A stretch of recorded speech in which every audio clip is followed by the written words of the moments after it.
श्री राधा रमण समिति द्वारा town club मैदान में आयोजित श्रीमद् भागवत कथा का 5 का भव्य समापन हुआ। कथा व्यास विनी किशोरी जी ने भागवत कथा का प्रसार किया, जिसमें श्रद्धालु और भक्तों की हजारों की भीड़ प्रतिदिन आनंदित हुई और बढ़ती गई। श्री राधा रमण समिति के अध्यक्ष सरिता यादव ने बताया कि कथा के विश्राम के पश्चात वेदी पूजा, हवन और महाप्रसाद भंडारे का वितरण किया गया। अध्यक्ष ने बताया कि यह कार्यक्रम का 16वां वर्ष है जब हमारी समिति द्वारा श्रीमद् भागवत कथा का पाठ कराया गया और इस श्रीमद् भागवत कथा को इस साल हमने समर्पित किए हैं लोक माता अहिल्याबाई होलकर जी की त्रिशताब्दी जन्म जयंती को, जो सभी समाज को एक रूप में रखकर काम करती थी, जो किसी के लिए भी भेदभाव नहीं करती थी। भारत संवाद से सुमित वाजपेयी की रिपोर्ट। मैं श्रीमती सरिता यादव, श्री राधा रमण भागवत समिति की अध्यक्ष। विगत 7 दिनों से हम निरंतर श्रीमद् भागवत कथा का आयोजन, इस वर्ष की कथा का आयोजन कर रहे थे, जो निरंतर 16 वर्षों से चल रही है। और कल कथा का विश्राम हुआ और विश्राम उपरांत आज सुबह वेदी पूजा के बाद हवन किया गया और हवन में भारी संख्या में लोग उपस्थित रहे और सब ने अपने हाथों से आहुतियां दी, ये सोचकर कि कहीं ना कहीं सबके मनोभाव ये होते हैं कि हम भी अपने घर में अपने परिवार के माध्यम से भागवत कथा का आयोजन कर पाते, लेकिन कई कारण होते हैं, बहुत सारी व्यस्तता होती है जीवन में, जिसकी वजह से लोग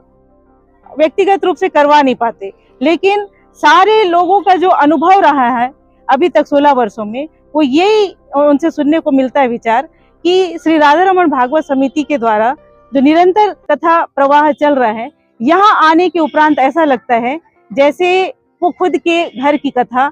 करवा रहे हों, ऐसा महसूस करते हैं। ये हमारे लिए सबसे बड़ा उपलब्धि है हमारी समिति के लिए। और कथा में निरंतर 7 दिनों तक अलग अलग विकास खंडों सहित, बस्तर जिले के अलग अलग विकास खंडों सहित दूर दराज के जिले से भी उपस्थित रहे और ना कहीं पूरे बस्तर संभाग बल्कि पूरे छत्तीसगढ़ से और महाराष्ट्र और उड़ीसा से भी भक्तगण यहाँ पर कथा सुनने उमड़े। इसको भंडारा तो ना कह करके मैं ऐसा कुछ कहना चाहूंगी कि चूंकि ये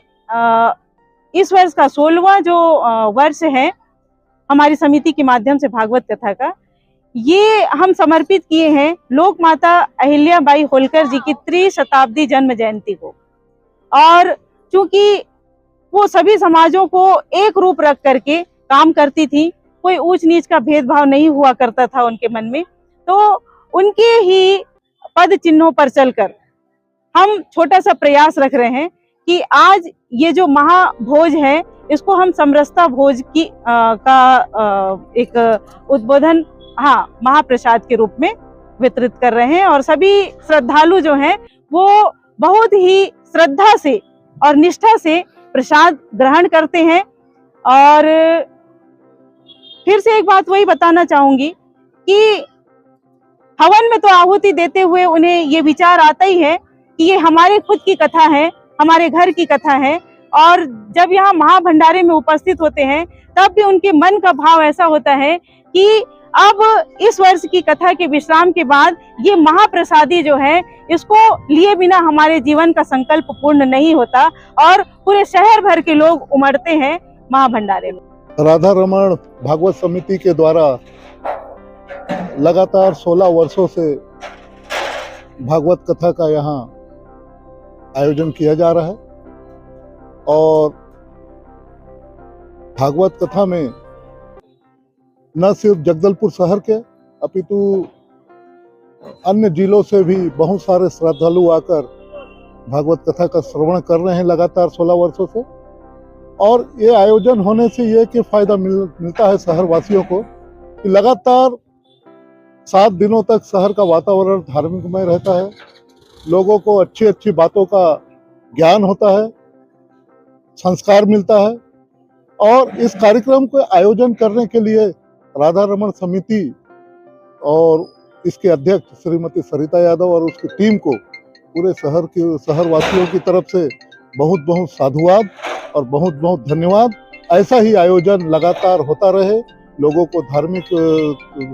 धार्मिक की कामों का लाभ मिलता रहे। और